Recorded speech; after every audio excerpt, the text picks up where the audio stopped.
Oh yes mga kuys, niluto ko yung apple snail. Masarap naman yan. Wala na kasi kaming ulam. Dami na masyado. Pwede naman yan eh, wala naman sigurong masama. Ito nga yung kuhol talaga oh, yung apple snail talaga na binibenta kinakain, di ba? Apple snail din naman yan eh. Iba lang ng kulay yan pero pwede rin kainin yan kung gusto nyo talaga. Sakto wala kaming ulam talaga, walang kapera-pera talaga. Kaya na isip ko ito na lang, kainin natin to, ang dami naman. Ayan oh, harvest ako konti. Try pa lang naman, may mga duckweed pa yan. Tatry lang ko, masarap ah. Pag masarap, edi magluluto ulit.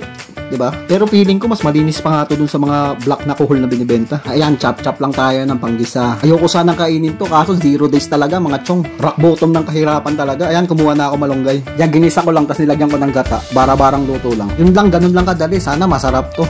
Kalasa lang din naman siguro. Ayan, luto na. Sorry naman sa mga alaga kong to, no? Pinalaki ko tong mga to, tapos kakainin ko lang. Wala talagang pang ulam eh. Ito, the perfect bite. Titikman ko na. Sarap. Sarap ah. Kuha pa tayo isa. Grabe chong, ang sarap pala na ito. Kalasa lang din ng apple snail na itim. Ito nga yung mga anak ko nagustuhan din eh. Oh. Ano?